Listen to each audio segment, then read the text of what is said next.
Hello friends, welcome back. இன்னைக்கு சூப்பரான டேஸ்டியான பன்னீர் தம் பிரியாணி எப்படி செய்யறதுன்னு பார்க்க போறோம். இந்த பிரியாணி செய்யறதுக்கு நிறைய ஸ்டெப்ஸ் இருக்கு, ஆனா ஈஸியா செஞ்சிடலாம். சோ வாங்க எப்படி செய்யறதுன்னு பார்க்கலாம். வீடியோ ஃபுல்லா பாருங்க. ரெசிபி உங்களுக்கு பிடிச்சிருந்தா லைக், கமெண்ட் அண்ட் ஷேர் பண்ணி மறக்காம சப்ஸ்கிரைப் பண்ணுங்க. கூடவே இருக்கிற பெல் ஐக்கனை பிரஸ் பண்ணினீங்கன்னா என்னோட அப்டேட்ஸ் எல்லாம் உடனே உங்களுக்கு நோட்டிஃபிகேஷன்ல கிடைக்கும்.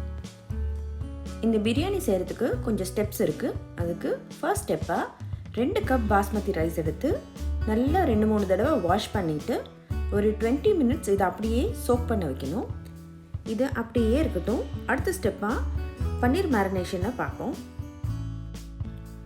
இப்போது நம்ம சாஃப்ரான் மில்க் செய்ய போகிறோம். அதுக்கு ஒரு 2 டேபிள் ஸ்பூன் வார்மான இளஞ்சூடுள்ள மில்கில் ஒரு பிஞ்சு சாஃப்ரான் ஆட் பண்ணிவிட்டு இதை அப்படியே கொஞ்சம் நேரம் ஊற வைக்கணும். ஒரு 300 கிராம்ஸ் பன்னீரை இது போல் சின்ன சின்ன க்யூப்ஸாக கட் பண்ணிக்கோங்க. அடுத்தது ஒரு க்ளீன் பவுல் எடுத்து அதில் ஒரு 3 டேபிள் ஸ்பூன் திக்கான கர்ட் ஆட் பண்ணிக்கணும். அது கூடவே ஒரு 1/4 teaspoon turmeric powder, 1 teaspoon chilli powder, 1 teaspoon தனியா powder, 1/4 teaspoon garam masala powder, அது கூடவே 1 டீஸ்பூன் கசூரி மேத்தியை இந்த மாதிரி கையில் வச்சு இப்படி க்ரஷ் பண்ணிவிட்டு இந்த தயிரில் ஆட் பண்ணிக்கோங்க. நம்ம ஆட் பண்ணியிருக்கிற இந்த மசாலாஸ் கூட ஒரு 1/4 டீஸ்பூன் பாவ்பாஜி மசாலாவும் இதில் ஆட் பண்ணி கொடுக்கணும். அப்புறம் தேவையான அளவு உப்பு. இதெல்லாம் ஆட் பண்ணதுக்கப்புறம் ஒரு ஸ்பூன் வச்சு இந்த மாதிரி நல்லா மிக்ஸ் பண்ணி விட்டுக்கோங்க. எல்லா மசாலாஸும் நல்லா பிளெண்ட் ஆகிட்டு வரணும். அதுக்கப்புறம் நம்ம கட் பண்ணி வச்சுருக்கிற பன்னீர் பீசஸை இந்த மசாலாவில் ஆட் பண்ணிவிட்டு நல்லா மிக்ஸ் பண்ணி விட்டுருங்க. மிக்ஸ் பண்ணி ரெடியாக இருக்கிற இந்த பன்னீர் பீசஸை ஒரு 15 மினிட்ஸ் அப்படியே ஊற வச்சிடணும்.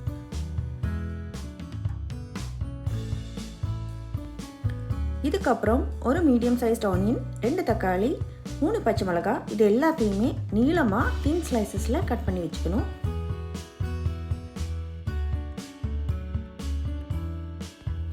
இனி அடுத்தது ஒரு வெசலில் 4 கப் வாட்டர் ஆட் பண்ணி அதில் ஹோல் ஸ்பைசஸ் எல்லாம் ஆட் பண்ணிக்கோங்க. இந்த வாட்டரை நல்லா கொதிக்க வைக்கணும். இந்த வாட்டர் நல்லா கொதித்ததும் ஊற வச்சுருந்த அரிசியை இதில் ஆட் பண்ணி கொடுத்துடணும். இந்த ரைஸ்க்கு தேவையான அளவு உப்பையும் இதிலேயே ஆட் பண்ணி கொடுத்துடணும். இந்த ரைஸை குக் பண்ணும்போது கொஞ்சம் கேர்ஃபுல்லாக இருக்கணும். ரொம்ப ஓவர் டூ ஆகிடக்கூடாது, இல்லைன்னா சீக்கிரமாகவே குழஞ்சு போயிடும். அதனால ஒரு 3/4 பதம் வெந்தால் போதும். அதுக்கப்புறம் இந்த ரைஸை நம்ம தம்மில் தான் போட போகிறோம். அதில் பாக்கி இருக்கிறது குக் ஆகிடும். நம்ம போட்ட அரிசி இப்போ நல்ல 3/4 பதத்துக்கு வெந்திருக்கு. இனி அடுப்பை ஆஃப் பண்ணி இதை அப்படியே வடிகட்டி தனியாக எடுத்து வச்சிடணும். இனி நம்ம பிரியாணி செய்ய போகிறோம். அதுக்கு ஒரு அகலமான பாத்திரத்தில் ஒரு 2 டேபிள் ஸ்பூன் நெய் ஆட் பண்ணிக்கோங்க. இந்த நெய் நல்லா மெல்ட் ஆகணும்.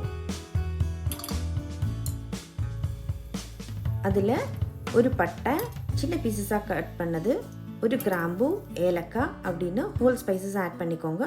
இது கூட நம்ம கட் பண்ணி வச்சுருக்கிற ஆனியன்ஸையும் ஆட் பண்ணிவிட்டு அது நல்லா கோல்டன் ப்ரௌன் ஆகிற வரைக்கும் நல்லா வதக்கி விடணும்.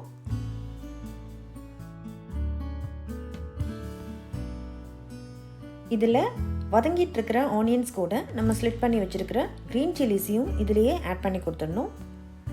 இதெல்லாம் நல்லா வதங்கட்டும்.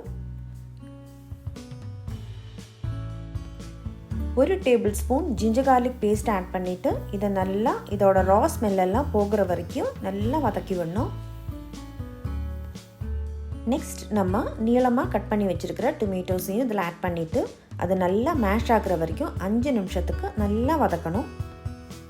தக்காளி எல்லாம் நல்லா வதங்கி எண்ணெயெல்லாம் தனியாக பிரிஞ்சு வர்ற வரைக்கும் வதங்கணும். அதுக்கப்புறமா நம்ம ஊற வச்சுருக்கிற பன்னீர் பீசஸையும் இதில் ஆட் பண்ணி கொடுத்து ஸ்லோவாக இதை மிக்ஸ் பண்ணி விடுங்க. கொஞ்சம் கேர்ஃபுல்லாக பண்ணணும், இல்லைன்னா பீசஸ் உடஞ்சி போயிடும். இது பண்ணும்போது ஹீட் கம்ப்ளீட்லி மீடியம் ஹீட்டில் இருக்கணும்.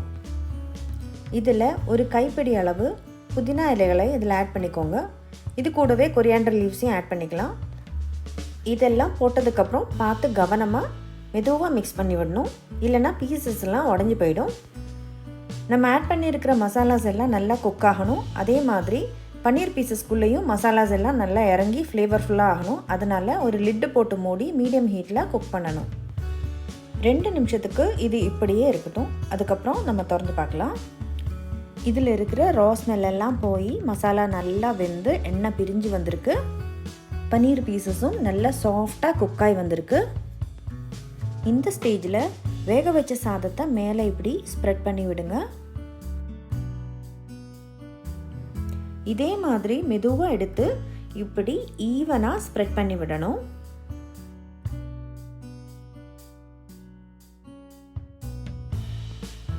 இதுக்கு மேலே குங்குமப்பூவை ஊற வச்சிருந்த பாலை எடுத்து இதே மாதிரி சுற்றி ஊற்றி விட்டுடுங்க. இதுக்கு மேலே 1 டீஸ்பூன் நெய் இப்படி ஆட் பண்ணி கொடுக்கணும். இதுக்கப்புறம் கொஞ்சம் புதினா அண்ட் கொத்தமல்லி இலைகளை இதே மாதிரி ஸ்ப்ரெட் பண்ணி விட்டுடணும். இனி எல்லா ஸ்டேஜஸும் முடிஞ்சாச்சு. கடைசியில் நம்ம இனி தம் போட்டுடலாம். அதுக்கு ஆவி எதுவும் வெளியில் போகாமல் இருக்கிறதுக்கு வேண்டிட்டு மேலே ஒரு சில்வர் ஃபாயில் வச்சு இப்படி மூடி விட்டுடணும். சில்வர் ஃபாயில் இந்த மாதிரி மேலே வச்சதுக்கப்புறமா சைட்ஸ் எல்லாம் நல்லா டைட்டாக ப்ரெஸ் பண்ணிக்கோங்க. அப்போ தான் ஆவி வெளியில் போகாது. அதுக்கு மேலே ஒரு மூடி போட்டு மூடி இப்போ தம் போட்டுடலாம். மூடி போட்டதுக்கப்புறமா லோ ஃப்ளேமில் 10 நிமிஷத்துக்கு தம் பண்ணணும். 10 நிமிஷம் ஆயாச்சு. இப்போது மூடி திறந்து பன்னீர் பிரியாணி எப்படி வந்திருக்குன்னு பார்ப்போம். நல்ல ஃப்ளேவர்ஃபுல்லாக உதிரியாக சூப்பராக வந்திருக்கு பன்னீர் பிரியாணி. ரொம்ப சூப்பரான டேஸ்டியான பன்னீர் பிரியாணி இப்போ ரெடி ஆயிடுச்சு. இதில் நிறைய ஸ்டெப்ஸ் இருக்குது, ஆனால் ஈஸியாக ஃபாலோ பண்ணுற மாதிரி தான் இருக்குது. இந்த பன்னீர் பிரியாணி கூட ஏதாவது ஒரு ரைத்தாவோ இல்லை ஏதாவது ஒரு சைட் டிஷ்ஷோ பொடி வச்சு நீங்கள் என்ஜாய் பண்ணலாம். சைட் டிஷ் இல்லைன்னாலும் இந்த பன்னீர் பிரியாணி சூப்பராக இருக்கும். அப்போது எல்லோரும் கண்டிப்பாக ஒரு தடவை ட்ரை பண்ணி பார்த்துட்டு நீங்களும் இந்த பன்னீர் பிரியாணியை என்ஜாய் பண்ணுங்கள். வீடியோ ஃபுல்லாக பார்த்ததுக்கு ரொம்ப தேங்க்ஸ். பிடிச்சிருந்தா லைக், கமெண்ட் அண்ட் ஷேர் பண்ணி மறக்காமல் கரி கார்னருக்கு சப்ஸ்கிரைப் பண்ணுங்கள்.